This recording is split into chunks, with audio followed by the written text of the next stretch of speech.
নমস্কার, কেমন আছেন সবাই? অবশ্যই কমেন্ট করে বলবেন। আমি তো ভালোই রয়েছি মোটামুটি।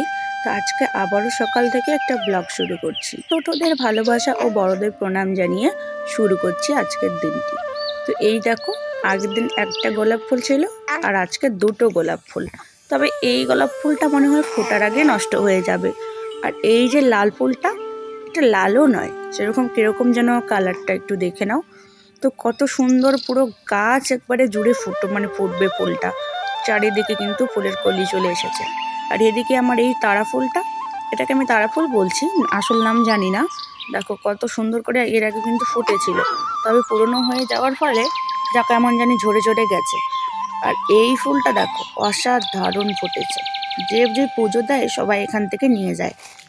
আর আমি যদিও রোজ দিন পুজো দেই, কিন্তু আমার একটা ঠাকুরের অতগুলো ফুল লাগে না। তবুও যতটা পারি দেওয়ার চেষ্টা করি, একটুখানি সাজিয়ে গুছিয়ে। তো অসাধারণ ফুল ফুটেছে এখানে, কিন্তু একটাই গাছ। আর এই একটা গাছ যে এত বড় হবে একদম ধারণার বাইরে। আর আজকে আমার একটা ছোট্ট গার্ডেন আমি তোমাদের সঙ্গে শেয়ার করি। এই দেখো, ধনে বীজগুলো ফেলেছি, কত সুন্দর হয়েছে, একদম অসাধারণ হয়েছে। কিন্তু আমাদের টমিকে এখানে রাখার উদ্দেশ্যে সবগুলো নষ্ট হয়ে গেছে বেশিরভাগই।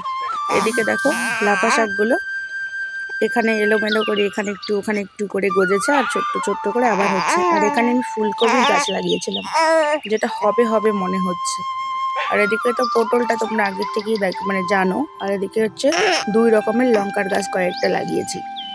আর এই দেখো সরিষা শাক বুনেছি, কেমন হয়েছে অসাধারণ। কিন্তু ফুলের সরিষা শাকের বীজগুলো হয়েছে, দেখো চারা বেরিয়েছে। মনে হচ্ছে ভালোই হবে, একটুখানি সার আর একটুখানি জল দিতে লাগবে।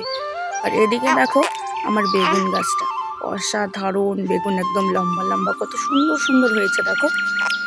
তো এদিকে আরও অনেক কয়েকটা ছিল, 8-9টার মতন, কিন্তু বড়মশাই জানে যে হবে না, ও একদম উঠিয়ে দিয়েছে। তো পরে দেখি কি ভালোই ফল ধরেছে, এখন আফসোস হয়।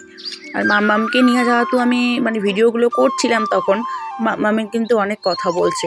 মাম্মামের আওয়াজটা তোমরা শুনেছো নিশ্চয়ই। তো চলো, আজকে তোমাদের আমি ব্লগের সাথে ব্লগের মধ্যে অনেক কিছুই শেয়ার করব। তো ভালো মন্দ অনেক কিছু বিষয়, তোমরা পুরো ভিডিওটা দেখবে, কি স্কিপ করবে না। আজকে কিন্তু সত্যি কথা বলতে আমার ভীষণ মন খারাপ। আজকে আমার সাথে একটা ঘটনা ঘটেছে, এই কারণেই তো শেয়ার করার চেষ্টা করব। তো তার আগে এখন আমি স্নানটা করে নেব, স্নান করার পরে ঢুকবো একবারে রান্নাঘরে। আজকে সকালে সেরকমভাবে কোনো কিছুই খাওয়া হয়নি কারোই। আমি যদি খাবারটা করে না দিই, তাহলে কোথার থেকে খাবারটা হবে আর কে বা খাবে। তো আমি কিন্তু আজকে একটুখানি রেগে গেছিলাম। রাগ করার কারণে কোনো কাজকর্ম এখনও করিনি। তো ভাবছিলাম যে না, আর কিছু করার রাগ করে আর কতক্ষণ থাকবো। আর একটা বিশেষ কথা সত্যি, যেটা একদম আমি মন থেকে বলছি, যে তোমাদের দাদাভাইয়ের ওপর আমি আগের থেকেই যে তোমাদের দাদাভাইয়ের উপর আমি রাগ করে বেশিক্ষণ কিন্তু থাকতে পারি না, আমাদের রাগ ভেঙেই যায়। তো হয়তো ও আগে কথা বলবে না, তো আমি আগে কথা বলবো, এরকম হয়। বেশিক্ষণ আমি কোনো দিন রাগ করে থাকতে পারিনি, আর আদৌ পারি না। তো আমাদের সামনে অ্যানিভার্সারি আসতেছে, সেই বিষয় নিয়েই একটুখানি ওর সাথে আমার আজকে সকালবেলা লেগেছিল। তো চান টান পুরোপুরি করলাম, করে এসে চা বসিয়ে দিলাম। আর ও কিন্তু আজকে কোনো কিচ্ছু খায়নি, ওরকম করেই কাজে গেছে। আর এখন বাজে 8:30-9টাই মনে করো, 9:45 বাজে। তো আমি পুরোপুরি তোমাদের সঙ্গে সব কিছু শেয়ার করলাম। তারপরে চান করলাম, চান করে এসে একটুখানি চা করে নিলাম। আমাকে তো খেতে হবে, কারণ তো আমার বেবি সোনা আছে, তাই না? যেহেতু ও হচ্ছে আমার এখন ব্রেস্ট মিল্ক খায়, অন্য কিছু এখনও খায় না। আমি ওকে ফর্মুলা কিছু খাওয়াচ্ছি না। আর এখনও সেরকম ওর বয়সটাও হয়নি, 92 দিন হয়েছে। এই কারণেই তো কালকে তোমরা দাদাভাই একটা টোস্টের ডিব্বা এনেছে, দেখো কত বড়, জানি না এখানে কতগুলো আছে, কয় পিস আছে। তো এটার থেকে একটা আমি বের করলাম, কারণ রাত্রে বা সন্ধ্যাবেলা যখন ও কাজের থেকে আসবে, তখন একটুখানি চা করব, তখন ওর সাথে আবার খাওয়া হবে। তো এখন আমি এটা দিয়ে চা খাবো। তো চা খাওয়ার পরে দেখা যাক রান্নাটা বসাবো কি না। কারণ সত্যি কথা বলতে আমার এখন অ্যাকচুয়ালি রাগটা কমেনি, ওর উপর প্রচণ্ড রেগে আছি। একটা ওকে কথা জিজ্ঞেস করেছি, ও যতক্ষণ না পর্যন্ত আজকে হ্যাঁ বলবে না, ততক্ষণ পর্যন্ত আজকে আমার রাগ কমবে না, এটাই হচ্ছে মেন কথা। আর এদিকে আমার কিন্তু আরও রয়েছে বিস্কিট, ওই কি বলে জানো, ক্রিম বনগুলো ছিল, সেটাই রয়েছে। তো সেটাও নিয়ে নিলাম একটা। তো এখন আমি এই দুটো দিয়ে চা খাবো, আর ভাত একটু লেটেই বসাবো, কারণ বাবাও আজকে একটু সকালে বেরিয়েছে কোথায় যেন, আর ভাইও তো কাজে চলে গেছে। তো একজন আমাকে হোয়াটসঅ্যাপে একটা মানে কথা বলেছে যে তোমার নাকি সংসারে কেউ নেই, তোমার নাকি শ্বশুরবাড়িতে কেউ নেই। তো এখন কোথার থেকে শ্বশুর বাবা বেরোচ্ছে, কোথার থেকে ভাই বেরোচ্ছে। তো একটা কথা বলি, আমার শ্বশুর আর আমার দেওর, আমার যা, ওরা আলাদা বাড়িতে থাকে। আর আমি, আমার বরমশাই, আমার মেয়ে, আমরা আলাদা বাড়িতে থাকি। মানে আমার বিয়ের আগে ওরা আলাদা হয়ে গেছে। তো এই বিষয় নিয়ে আমি কোনো কিছু আর বলতে চাই না, পারিবারিক বিষয় আমি সোশ্যাল মিডিয়ায় আনতে চাই না। সে 10 জনই আমার ভিডিও দেখো আর 5 জনই আমার ভিডিও দেখো, আর যে আমাকে এই কথাটা বলেছে সে নিশ্চয়ই আমার ভিডিও দেখে জন্যই বলেছে। তো তাকে উদ্দেশ্য করে আমি এই কথাটা বলছি, কারণ আমি ওকে পার্সোনালি পারতাম উত্তরটা দিতে, কিন্তু ভিডিওতে হয়তো, ভিডিও দেখে হয়তো অনেকের এরকম কোশ্চেন থাকতে পারে, তো সবার উত্তর আজকে ভিডিওতেই দিচ্ছি। তো ওরা আলাদা থাকে, আমরা আলাদা থাকি। তো এই কিছুদিন যাবৎ মানে বুনু আমার যা, ও একটু ঘুরতে গেছে বাপের বাড়িতে। তো এই কারণেই হচ্ছে ভাই আর বাবা এখন আমাদের এখানে খাচ্ছে। বুনু বাড়িতে আসলে আবার ওরা ওই জায়গায় চলে যাবে। আমাদের মধ্যে সব সম্পর্কই রয়েছে, এমন না যে আমাদের মধ্যে সম্পর্ক নেই জন্য আমরা আলাদা হয়েছি, এমন কোনো ব্যাপারই না। তো যাই হোক, পরে একদিন তোমাদের সঙ্গে আমি এই ব্যাপারটা নিয়ে পুরোপুরি আলোচনা করব লাইভে এসে। সেটা ফেসবুক লাইভ হোক, আর ইনস্টাগ্রাম লাইভ হোক, বা ইউটিউবে হোক, এসে আমি অবশ্যই বলবো। তো আমার একটা পার্সেল এসেছে, রান্না বসিয়ে দিয়েছি, এমন সময় পার্সেলটা এসেছে। তো পার্সেলটা এখন খুলে দেখব যে আমি যেটা অর্ডার করেছি সেটা এসেছে কি না। বেসিক্যালি আমার হচ্ছে 4-5টা অর্ডার রয়েছে, আবার 3টে অর্ডার চলেও এসেছে, আগের একটা ভিডিওতে তোমাদেরকে দেখিয়েছিলাম। তো আজকে যেটা অর্ডার এসেছে সেটা আমার খুবই একটা প্রয়োজনীয় জিনিস, আর আমার একটা স্বপ্নের জিনিস।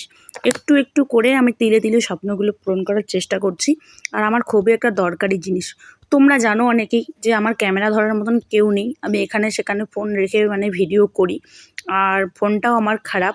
যদি একটা স্ট্যান্ড হতো, মানে আগে যে আমি স্ট্যান্ডটা এত দাম দিয়ে কিনেছিলাম, সেই স্ট্যান্ডটা আমার কেউ না কেউ ভেঙে দিয়েছিল, যে স্ট্যান্ডটা আমি কোনো দিন আর ঠিক করতে পারবো না, ঠিক হবেই না, এমন জায়গায় ভেঙেছে। তো আজকে একটা শর্ট স্ট্যান্ড, মানে এখানে সেখানে ভিডিও করব মানে রেখে রেখে, একটা সেরকম একটা স্ট্যান্ড আজকে আমি মানে বেসিক্যালি ব্লগ করার জন্যই স্ট্যান্ড একটা অর্ডার করেছিলাম। তো সেই স্ট্যান্ডটা এসেছে। তো তোমাদেরকে একটুখানি আমি ব্যাক ক্যামেরা করে দেখানোর চেষ্টা করছি আমার আয়নাটাতে, যাতে তোমরা একটুখানি বুঝতে পারো। আশা করি এখন এটা সবাই দেখেছো, তো বুঝেই গেছো। তো এদিকে হচ্ছে আমি স্ট্যান্ডটা ঠিক করে নিচ্ছি, যে দেখি তো ঠিক হচ্ছে কি না, তারপরে রান্না করতে বসে পড়েছি। তো এদিকে আমি স্ট্যান্ড ঠিক করতে করতে আমার উনুনটা কিন্তু নিভেই গেছে প্রায়।